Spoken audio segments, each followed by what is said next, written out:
The importance of decision intent within descriptions of pragmatic trial입니다. 발표할 순서는 다음과 같습니다. 먼저 저널 및 저자 소개입니다.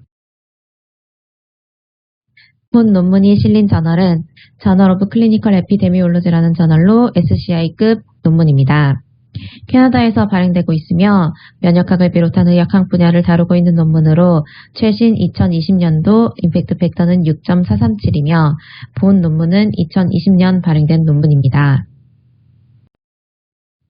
본 논문의 제1저자이자 교신 저자인 스튜어트 니콜은 캐나다 오타와 병원 연구소 선임 연구원이며 오타와 메소드 센터의 환자 지향 연구 프로그램에 참여하고 있다고 합니다. 사회통계학 및 보건윤리, 유전학 등에 대한 초록을 살펴보도록 하겠습니다.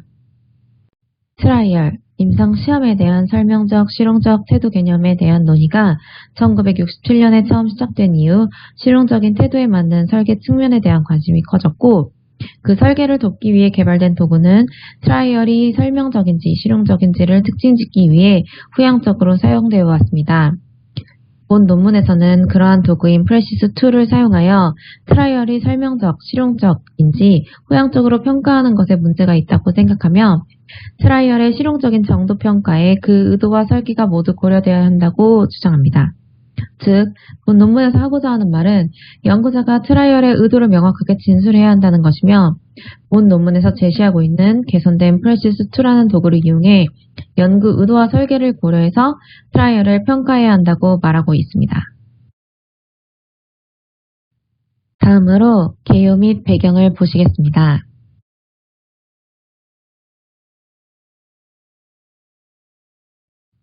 (1967년) 슈와츠와 렐라우치는 트라이얼에서 실용적, 설명적 태도라는 용어를 최초로 사용했고 이 용어는 연구 자체라기보다 연구 설계의 태도 및 의도로 언급되어 왔습니다.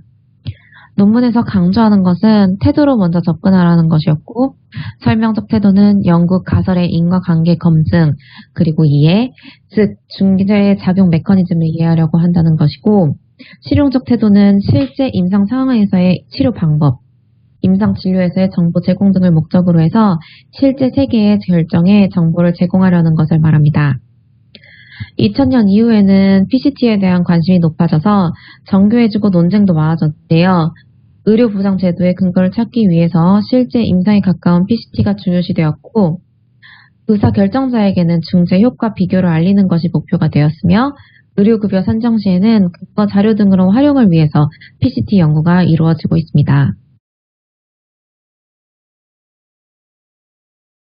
PCT를 평가하기 위한 도구로 프레시스2를 많이 사용하는데 원래는 전형적 평가를 위한 도구였으나 현재는 후향적으로 사용되고 있는 경우가 많으며 연구자가 트라이얼 설계에 대해 생각할 때 결정의 적절성을 평가하는 데 도움이 되는 도구 중 하나입니다.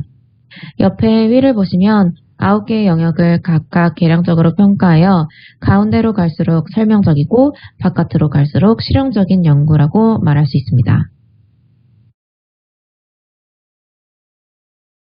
프레시스2는 설계 특징의 평가를 표준하기 위해 만들어졌으나 현재는 후향적으로 평가하기 위해 많이 사용되고 있으며 이는 트라이얼을 설명적 실용적인 것으로 이분화하려는 인계값을 적용하려 한 것이며 이는 처음의 목적과는 다른 방향으로 이용되고 있음을 알 수 있습니다.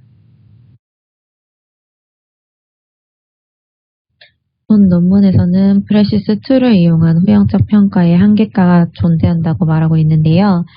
연구마다 질환, 연구 특징, 임상 환경 등이 다르기 때문에 어느 정도를 실용적으로 할 것인가 합의한 인계값이 있어야 하는데 이에 대해서 불일치 및 합의 부족으로 인한 한계점이 존재하며 추가적으로 각 영역에 대한 기여도 측정에 있어서의 불확실성, 다양한 관찰자가 평가를 함으로 생기는 베리에이션, 미싱 데이터 등으로 인해 후향적 평가를 하는 데에는 한계가 존재한다고 할 수 있습니다. 또 정량적인 평가만 있기 때문에 여러 다양한 관점이 무시되는 한계가 있어 이 트라이얼에 대한 실용적인지 설명적인지를 범주화하기에는 어려움이 있다고 할 수 있습니다.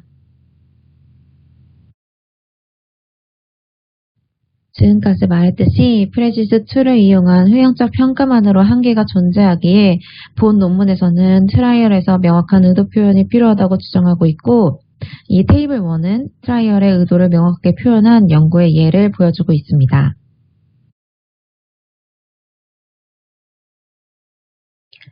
후향적 평가의 한계점으로 제시한 것 중에 하나인 설명적 실용적인지를 평가하는 인계값의 불확실함, 합의 부족에 대해서 테이블 2에서는 프레시스2 영역에 대한 점수의 평균을 기반으로 연구 자체에서 인계값을 제시하여 적용한 예를 보여주고 있습니다.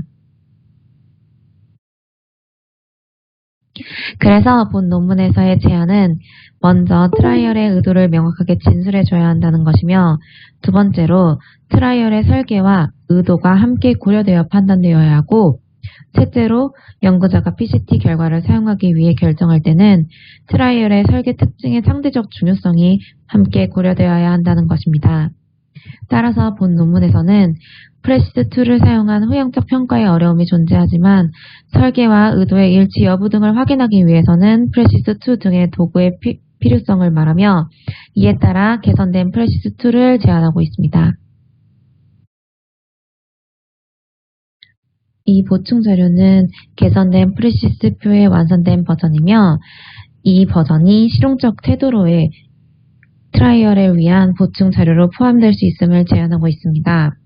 이를 통해 구현된 트라이얼이 초기 의도와 일치하거나 혹은 다른지를 이해하면 트라이얼 결과가 알리려는 결정과 관련된 정도에 대한 이해를 향상시킬 수 있다고 말하고, 본 논문에서는 최종 트라이얼 설계가 의도에 부합하여 목적에 부합되었는지의 여부를 명시적으로 검토할 수 있다고 주장하고 있습니다. 마지막으로 결론입니다. 정리를 하면 프레시스2를 통한 트라이얼의 정량적 평가 및 분류가 설명적 실용적이라는 것에 대한 반대를 하며, 각 영역에 대한 상대적 강조점을 진술하는 것은 연구자의 책임이므로 트라이얼에서의 명확한 의도 표현의 중요성을 강조하고 있습니다. 결론적으로 트라이얼이 알리고자 한 의도, 결정의 맥락에서의 전체적인 트라이얼 설계 평가를 위해 트라이얼의 의도와 설계는 같이 판단되어야 한다는 것입니다. 이상으로 발표를 마치겠습니다. 경청해 주셔서 감사합니다.